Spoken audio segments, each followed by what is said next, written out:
രുചിക്കൂട്ട്.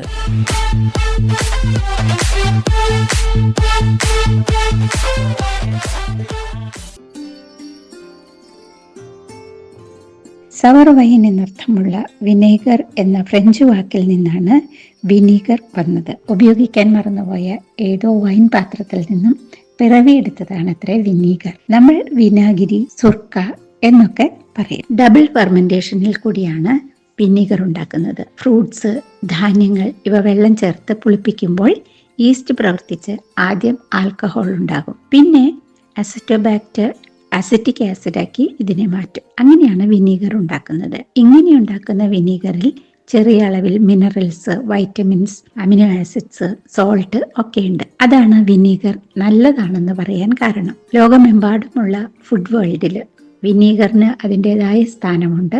നല്ലൊരു പ്രിസർവേറ്റീവായിട്ട് ഇത് ഉപയോഗിക്കുന്നുണ്ട്.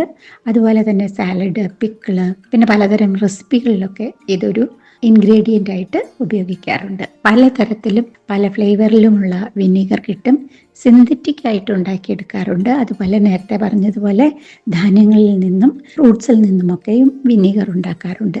ആപ്പിൾ സൈഡർ വിനീഗർ എല്ലാവരും കേട്ടിട്ടുള്ളതൊന്നാണ്. അതുപോലെ തന്നെ rice vinegar, rice wine vinegar. Rice വിനീഗറും റൈസ് വൈൻ വിനീഗറും തമ്മിൽ വലിയ വ്യത്യാസമൊന്നുമില്ല. നേരത്തെ പറഞ്ഞതുപോലെ റൈസ് വൈനിൽ നിന്നും ഉണ്ടാക്കുന്നതാണ് റൈസ് വിനീഗർ. അതുപോലെ വൈറ്റ് വൈൻ, ഗ്രേപ്സിൽ നിന്നും ഉണ്ടാക്കുന്ന വൈറ്റ് വൈൻ വിനീഗർ ഉണ്ട്. അങ്ങനെ വിനീഗർ പലതരത്തിലും നമുക്കിന്ന് മാർക്കറ്റിൽ ലഭ്യമാണ്. തനതായ രുചിയുള്ള ഈ വിനീഗറിൻ്റെ കൂടെ പലതരത്തിലുള്ള ഫ്ലേവറുകൾ, അതുപോലെ ഫ്രൂട്ട് ജ്യൂസുകൾ ഒക്കെ ആഡ് ചെയ്തിട്ട് നമുക്ക് വിനീഗർ കിട്ടാറുണ്ട്.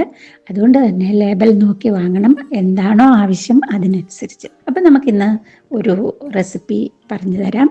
ഒരു 1/2 കിലോ പ്രോൺസ് വൃത്തിയാക്കുക. അതിൽ 1 ടീസ്പൂൺ പഞ്ചസാരയും ചേർത്ത് കൊഞ്ച് നന്നായിട്ട് യോജിപ്പിച്ച് മാറ്റി വയ്ക്കുക. ഇനി നമുക്ക് കട്ടിയുള്ള ഒരു പാത്രം എടുത്ത് അതിൽ ഒരു 1.5 ടേബിൾ സ്പൂൺ എണ്ണ ഒഴിക്കുക. ഇനി അതിലേക്ക് ഒരു 4-5 വറ്റൽമുളക് മൂപ്പിക്കുക. പിന്നെ ചെറുതായി അരിഞ്ഞ ഒരു 1.5 ടേബിൾ സ്പൂൺ സെലറി ഞാൻ പറഞ്ഞിട്ടുണ്ട്, ഒരു ഹേർബാണ്.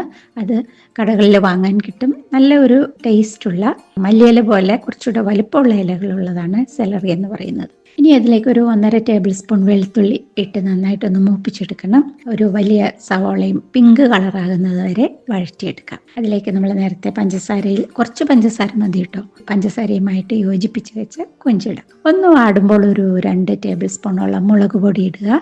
അതിലേക്ക് 1 ടീസ്പൂൺ വറ്റൽമുളക് ചതച്ച് അത് ഇടുക. ഇനി നമുക്ക് ഉപ്പിടാം. നന്നായിട്ടൊന്ന് ഇളക്കുക. പച്ചച്ചുവ മാറിയാൽ റൈസ് വിനീഗർ ഇല്ലെങ്കിൽ ആപ്പിൾ സൈഡർ വിനീഗർ നമുക്ക് ഉപയോഗിക്കാം.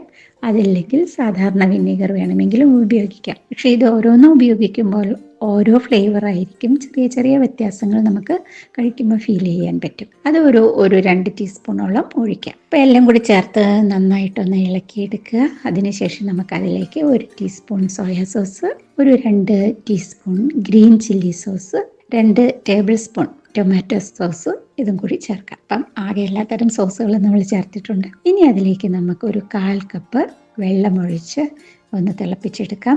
അതിനുശേഷം അതൊന്ന് ചെറുതായിട്ട് കുറുകി വരുമ്പോൾ നമുക്കതിലേക്ക് കുറച്ച് സ്പ്രിംഗ് ഓണിയൻ അതും കൂടി അരിഞ്ഞിട്ട് ചേർക്കാം. ഒരു 5-6 മിനിറ്റ് ഒന്ന് അടച്ചു വെച്ച് നന്നായിട്ട് വേവിച്ചെടുക്കുക. അവസാനം മധുരം ക്രമീകരിക്കാൻ വേണ്ടിയിട്ട് ഒരു ഇത്തിരി പഞ്ചസാരയും കൂടി യോജിപ്പിച്ച് കുറച്ച് സ്പ്രിംഗ് ഓണിയൻ ഉപയോഗിച്ച് ഗാർണിഷ് ചെയ്ത് വിളമ്പുക. കുറച്ച് ഇൻഗ്രീഡിയൻസേ ഉള്ളൂ, അതുകൊണ്ട് ഇതിന് രുചി ഉണ്ടാവില്ല എന്ന് വിചാരിക്കേണ്ട. നല്ല ടേസ്റ്റിയാണ്. ഒന്ന് ഉണ്ടാക്കി നോക്കുക.